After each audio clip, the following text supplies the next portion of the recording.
Thank you, choir. Good morning and happy Easter. Welcome to South Valley Unitarian Universalist Society. My name is Robb Carlson. My pronouns are he and him. I'm the Director of Religious Exploration here at South Valley, and it is my privilege to serve as the worship associate for this morning's service. We are spiritual seekers and justice makers, striving to co-create a beloved community of deep and abiding belonging. In this community, we walk together through life, support one another on our journeys, and strive to live out our core values of liberating love and justice in our daily lives. Whether this is your first time or 150th time, we are so glad that you are here today with us. And a warm and hearty shout out to our online community. Happy Easter to all of you. May today be one of good tidings and plenty of chocolate treats. One brief announcement. We need someone, ideally, who is non-binary, gender fluid, transgender, who would be willing to be a reader for one of our services here at South Valley. If that is of interest to you, please see Reverend Lora.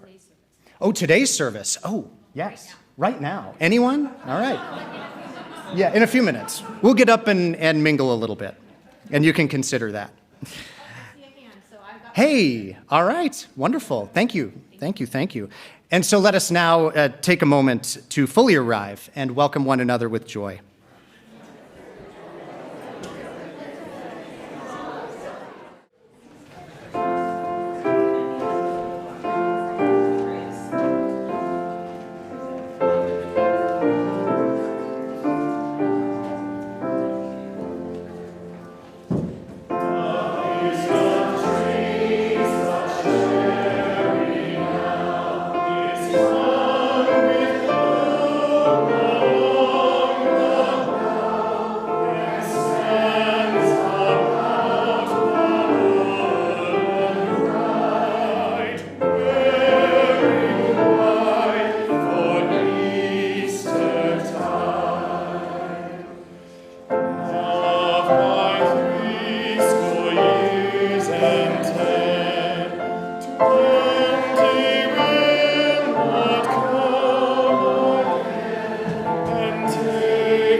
This morning. This chalice is a symbol for our community for several decades now across Unitarian Universalist congregations. It is a symbol to the enduring light of love, the work for justice, and the joy of being together. Let us light our chalice now, and you can say with me our chalice lighting words. We light this chalice for the warmth of love, for the light of truth and the energy of action. You may be seated now.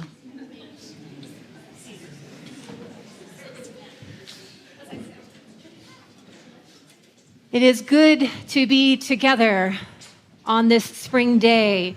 I don't know about you, but I always look forward to the change of the seasons because there's always a moment. And I had that moment this morning when I was just waking up. I could smell spring, just the wafting a little bit of spring, reminding me that it is here. I am the Reverend Lora Young. My pronouns are she and her. I am a tall, red-haired woman with red glasses and a gray avatar-style outfit, also known as a clerical robe, and a stole given to me by my beloved congregation. Our opening reading this morning is a celebration of those tulips and crocuses that have begun to peep their way through our tan bark, our gravel, and our snow here in the valley. This is Crocus Minded by Joe Sorley. It takes courage to be crocus minded. God, I'd rather wait till June, like wise roses, when the hazards of winter are safely behind. And I'm expected, and everything's ready for roses. But crocuses, highly irregular, knifing through hard frozen ground and snow, sticking their necks out because they believe in spring and have something personal and emphatic to say about it. God, I am by nature rose-minded. Even when I have studied the situation here and know that there are wrongs that need righting, affirmations that need stating, and know also that my speaking out may offend, for it rocks the boat. Well, I'd rather wait until June. Maybe later things will work themselves out, and we won't have to make an issue of it. Beloved, forgive. Wrongs don't work themselves out. Injustices and inequities and hurts don't just dissolve. Somebody has to stick her neck out. Somebody who cares enough to think through and work through hard ground because she believes and she has something personal and emphatic to say about it. Me, God? Crocus-minded? Could it be that there are things that need to be said and you want me to say them? I pray for courage. So ends our reading. Let us worship together. And if you are young or young at heart, if you're wearing bunny ears, or you just feel like you have internal bunny ears, I invite you to come forward for a children's moment. How many of you remember to bring your stuffies today for the stuffy sleepaway camp? A couple? Just know that if you drop them off before Tuesday, they can be part of the thing. So you can, make an appointment to drop them off. Don't just leave them on the front because it might rain on them, and that would be not what we intend. So who knows what today is called here in this part of the world? It's Easter. Does anyone know what Easter is about? Yes. What is Easter about?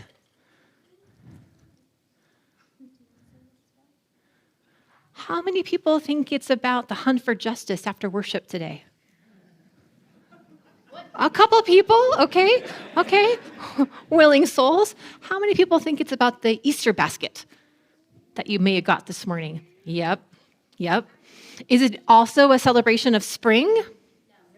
Yes, right? The celebration of spring. It's also a time that people who are Christian celebrate the story of a man named Jesus who was born in Nazareth 2,000-ish years ago, right? How many people have heard of Jesus a little bit? A couple people. Some people maybe don't want to, but we're going to talk about it today because it's a little bit like Easter. And this story, I think, is one that talks a little bit about the kind of person that Jesus would like us to be. And this book is called Jacob's New Dress. So you can tell me at the end of the story if you think that Jesus would agree. It's a story about a little boy named Jacob. And he's here at preschool, and he's running to the dress-up area to play with his friend. And he and his friend are playing, and as they're getting dressed, they both put on dresses. And Jacob puts on a sparkly pink dress and says, I want to be the princess.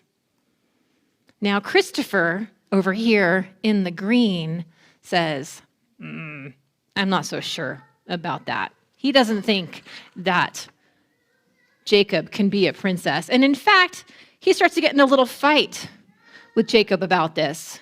and the teacher has to intervene. Ever seen that happen in the dress-up corner or at school? Yes. Yeah. So after school, Jacob goes home and talks to his mom about it and says, I really wanted to wear a dress at school today, but Christopher gave me a hard time. And he asks his mom to think about it. His mom says, well, I think it's okay that you wanted to wear the dress today. And he says to his mom, I would like to wear my Halloween dress this afternoon. And she says, that sounds like a good idea. So they get out the Halloween dress and they have a wonderful afternoon playing dress up at home. You don't have a dress? Or you don't have the story?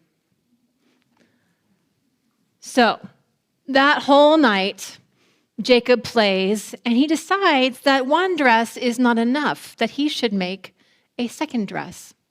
So he makes himself a dress out of towels. Industrious. And here's a little picture of him. He's got a blue and white towel and a red towel as a sash around him. And the next day, he decides to wear his new dress thingy, as he calls it, to school. His friend Emily and his friend Jessica think his dress is the cat's meow. However, at lunchtime, Christopher and his friends think differently. And so they make fun of him.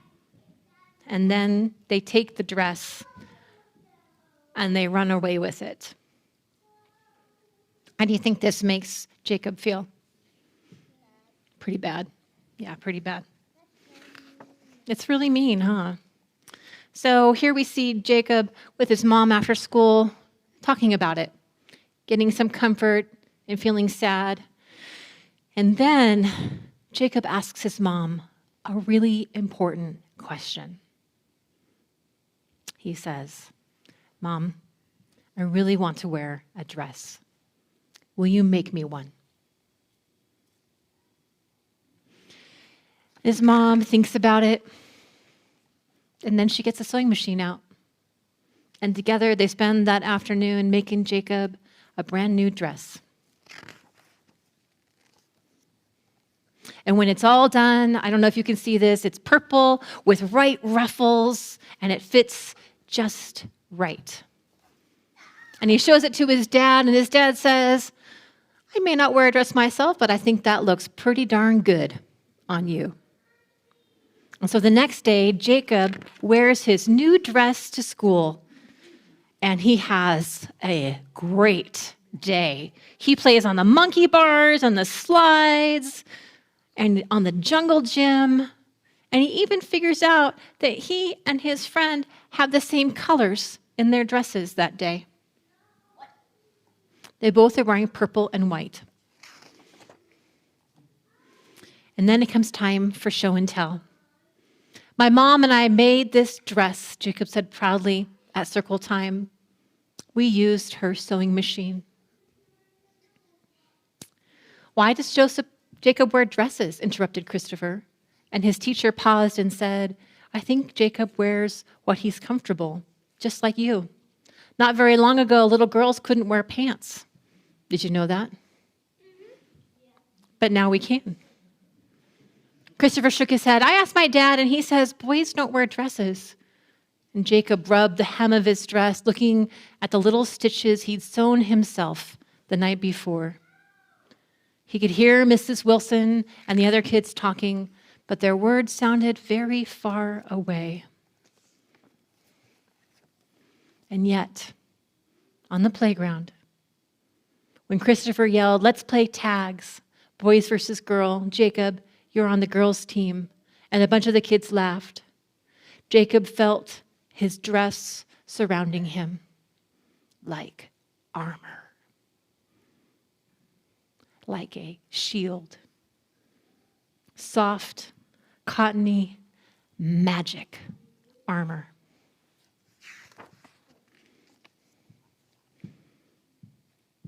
Christopher, I made this dress and I'm proud of it, and I'm going to wear it.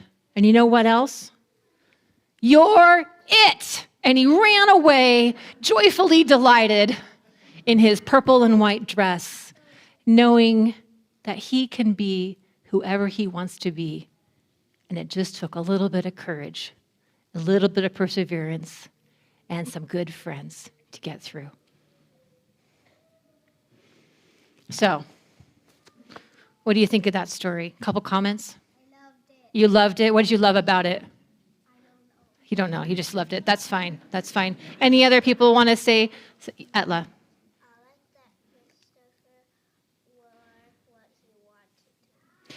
It was Jacob. But yes, Jacob wore what he wanted to wear. Yeah. Ren. I loved how his mom was so supportive of him. And his mom, when he was like, I want to wear a dress, she was like, okay, I'll make you a dress. Yeah, his mom was supportive and helped him make a dress. Brooklyn. I like how he was proud of what he was doing at the end of the book instead of being like, you know what? I'm done with dresses.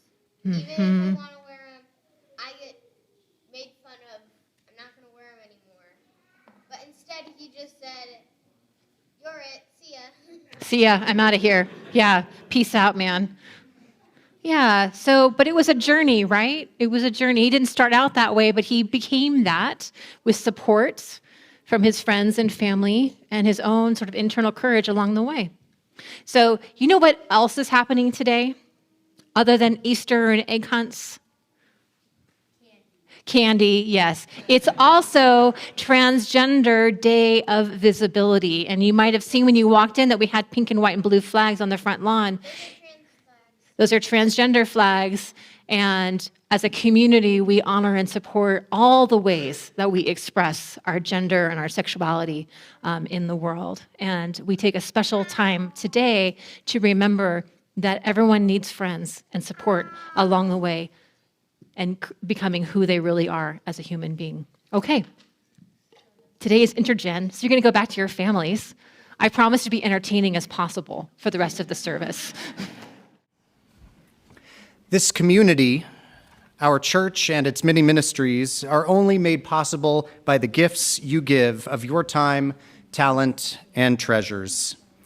Many of you pledge monthly to support our work, and we are so grateful. Your gifts help to ensure that we're able to live out our values of justice in the world outside these walls.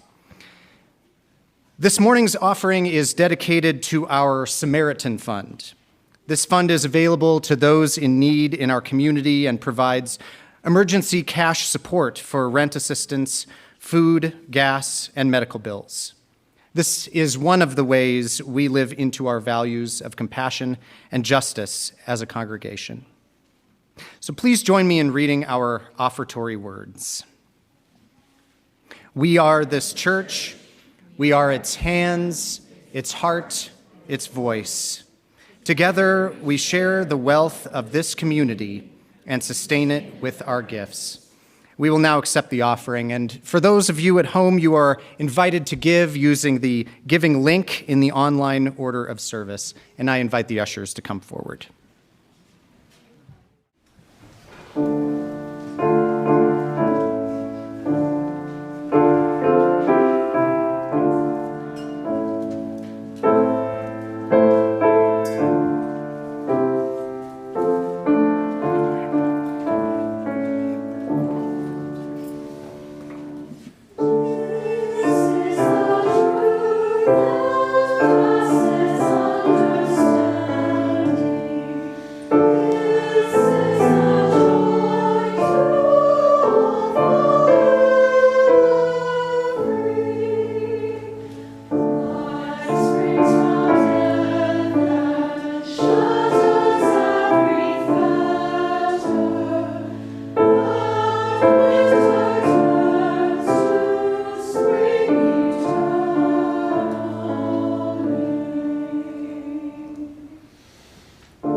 For all we have received and all we have found the courage to give, may we be grateful. May these gifts be a blessing on those receiving our support and love through the Samaritan Fund.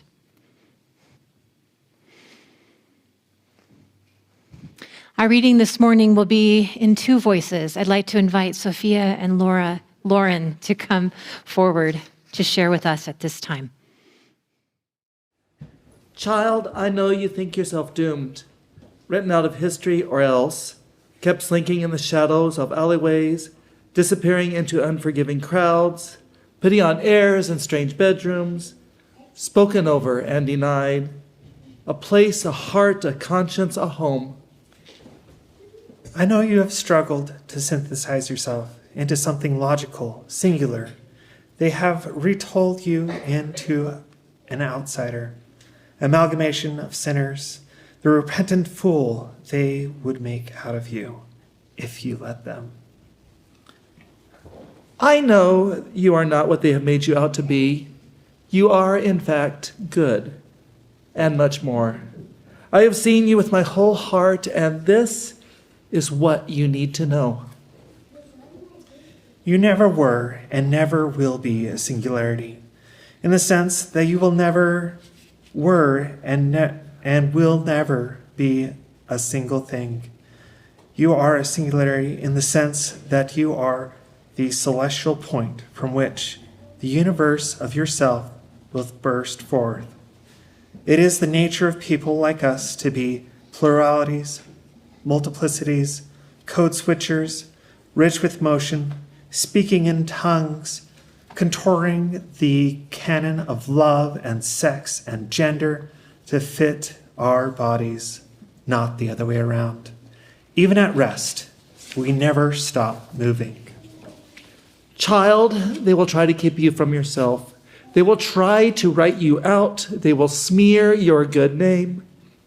And it is, by the way, a good name, well chosen. Do not be afraid to choose a new one if the notion strikes you. They will call you perverted, call you out of line, call you scheming, call you outrageous, childless, reckless, evil, out of time. They will run you out of time like they did me. If you let them. It does not matter to them if you are beloved by what is pure. It does not matter to them if you are devoted to the same forces that tuck them into bed at night. You will not change them with kindness.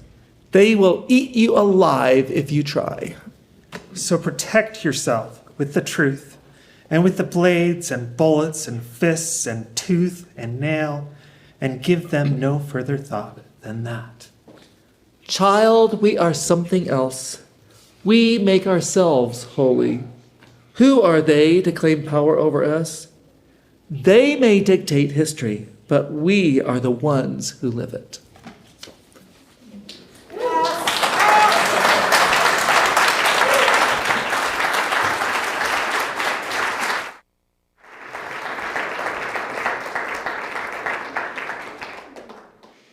That was written, the name of that poem is What Mary Magdalene Said to the Transsexual.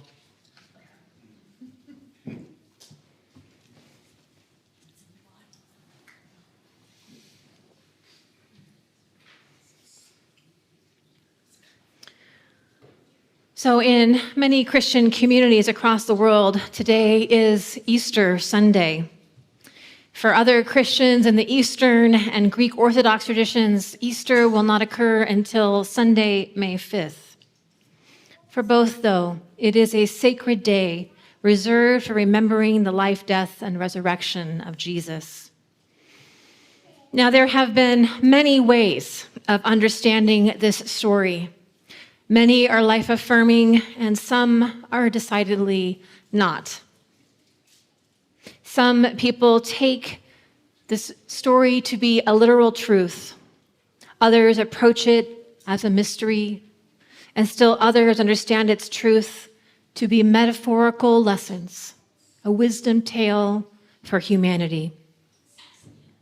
Here in this space, a Unitarian Universalist space, it is up to us to consider thoughtfully our personal responses and to respect the conclusions of others. One thing that I think we can honor and celebrate within this story is that this story has inspired many justice movements across the world. Its liberating message of love is what inspired Roman Catholic priests to resist tyranny and dictatorship in Latin America and to develop what we now know as liberation theologies. They did so at the cost of their lives.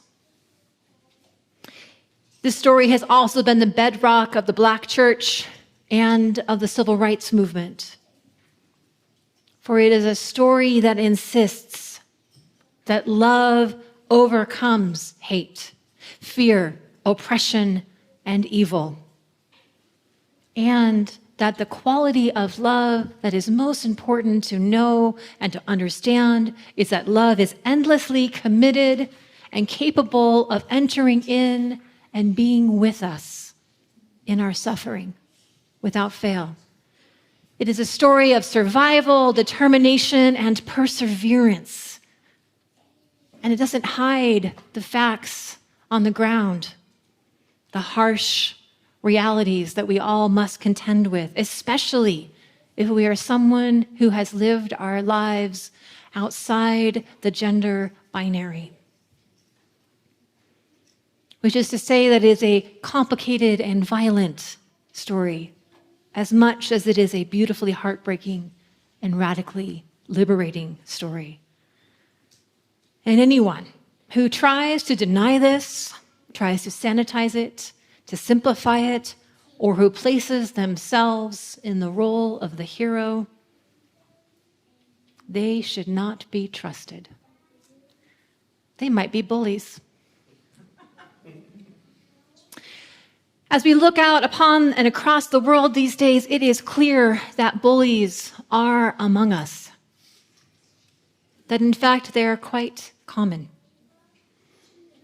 This can be a bit overwhelming for the adults in the room. I want the children to know that.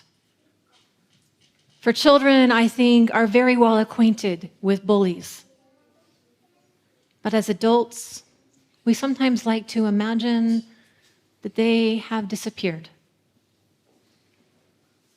The reality is that in many cases, the bullies of our youth do go on into adulthood and find that the louder they yell and the harsher they act, the more power collects around them.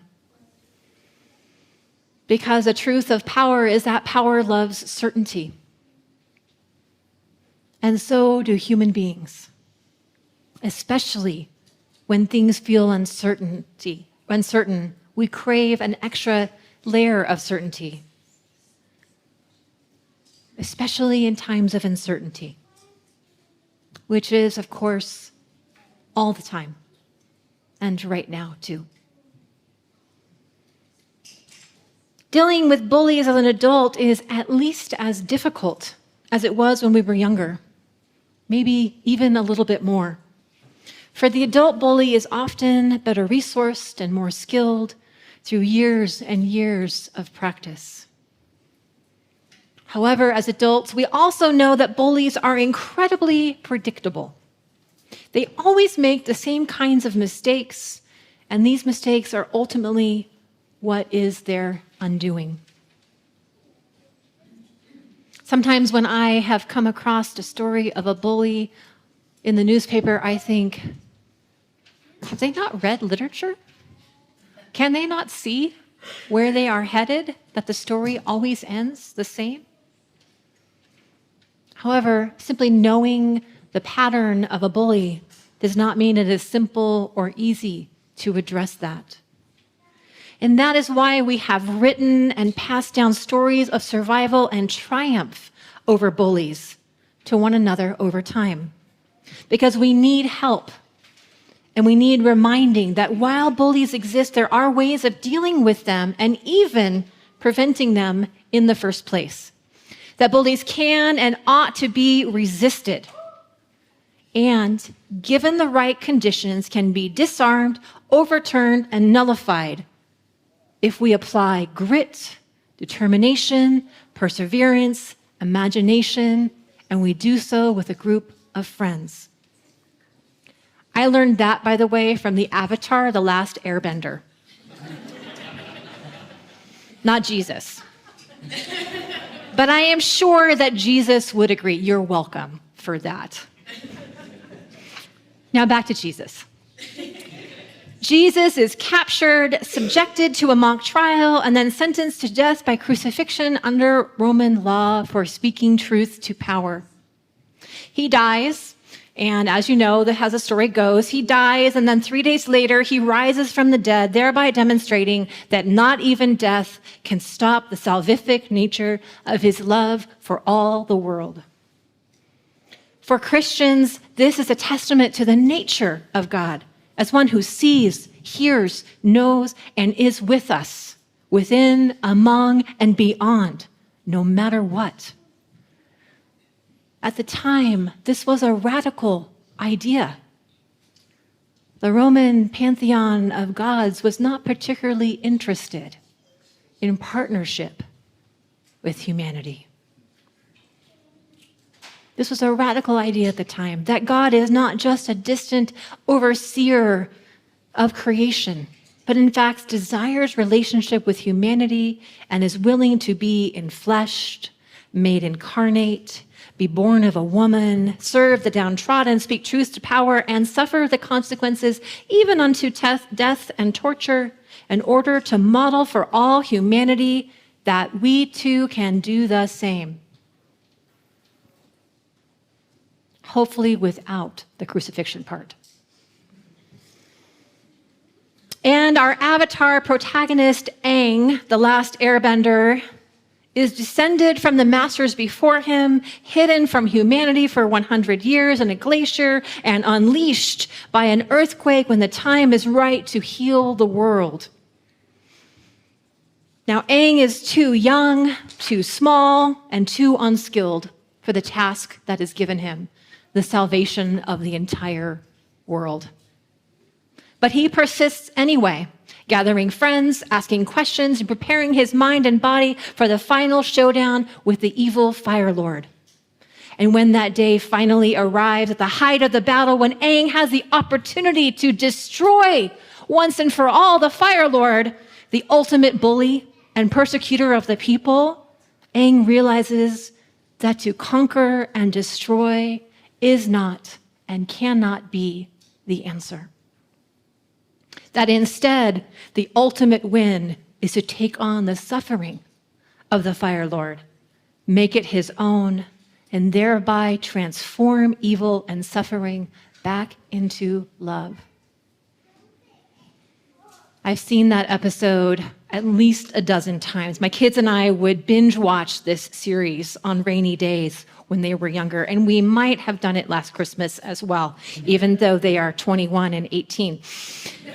I cry every time we get to the final episode because it's such a powerful story for how to get through the hard stuff with persistence, grit, determination, and most of all, a couple of friends.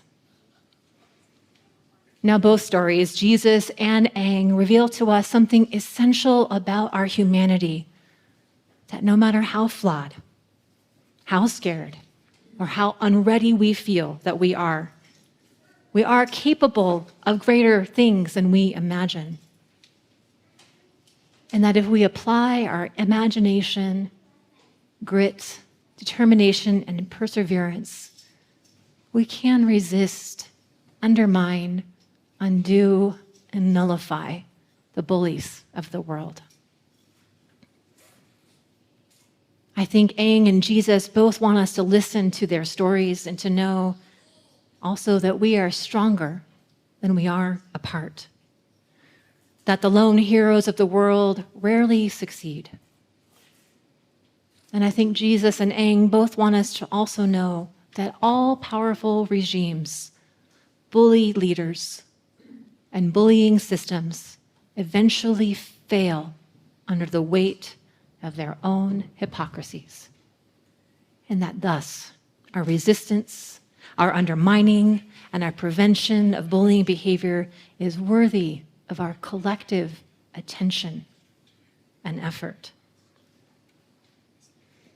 And Jesus, he wants us to know that the work of bringing about the beloved community was not finished the day he rose, that his life and death and resurrection is a model for all of us to follow, a path and an invitation to participate in the work of bringing about a better, more just, and more loving world, where all suffering is seen, heard, known, and blessed by our loving presence and collective efforts, so that it may ultimately be transformed back to love.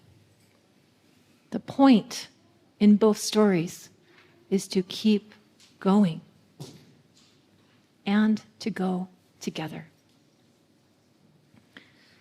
My friends, beloveds, this is the actual and real work of this congregation, to grapple with the really real questions and find a way through them together. We don't all come to this place with the same understanding of God or even any God at all. But what we do know is that working together, carving out a path where invitation to journey together is essentially our work. That we are on a journey always to reclaim our dignity, our worth, and our power in the face of those who would undermine us for their own purposes. The work of this community is to remember always that human power is ephemeral, but that love endures forever and ever without fail. Amen.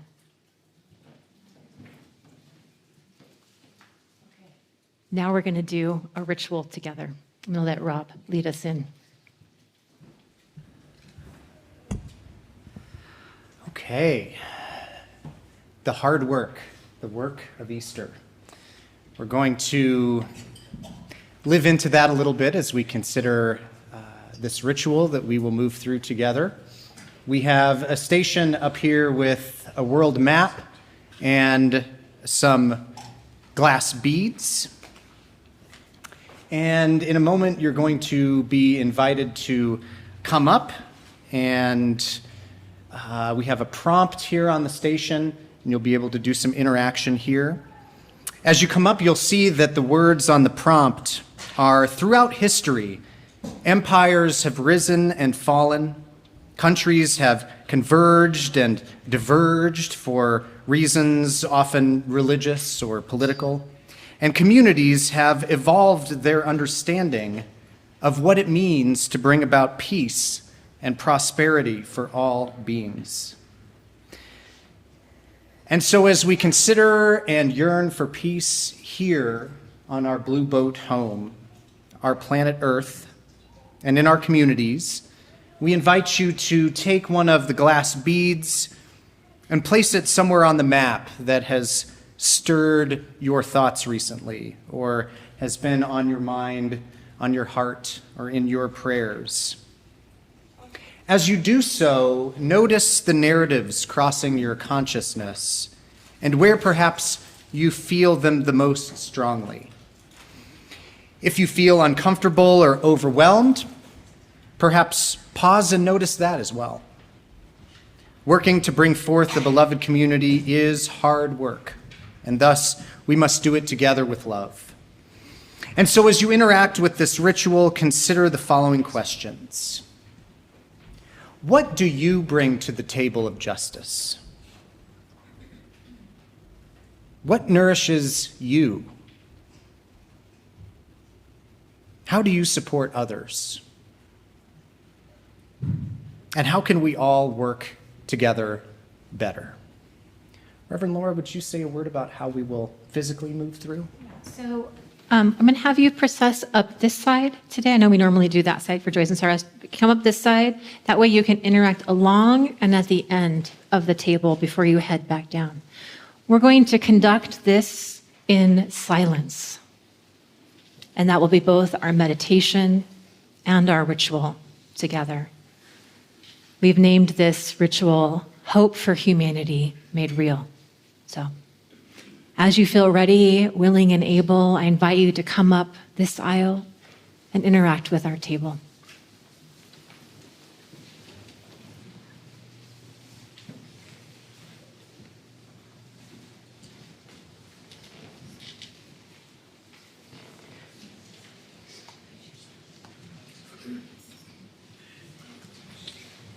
Two final stones for those in our online community, connecting your cares and concerns and hopes for humanity to those expressed in this sanctuary. Let us sing.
Happiest of days to you.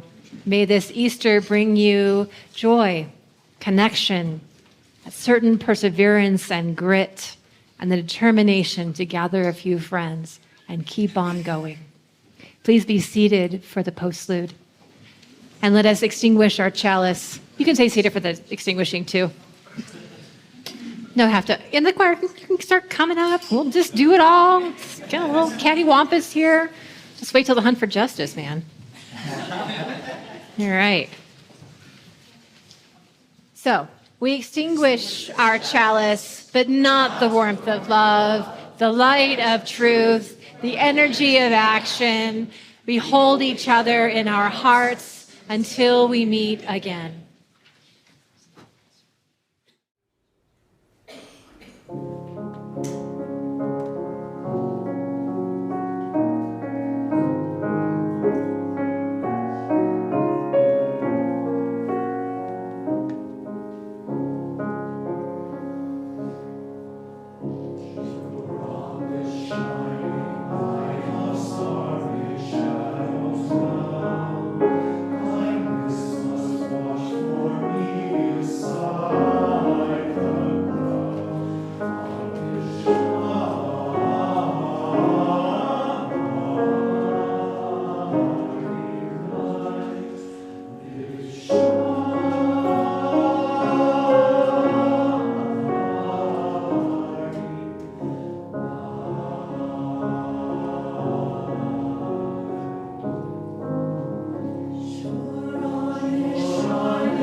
Thank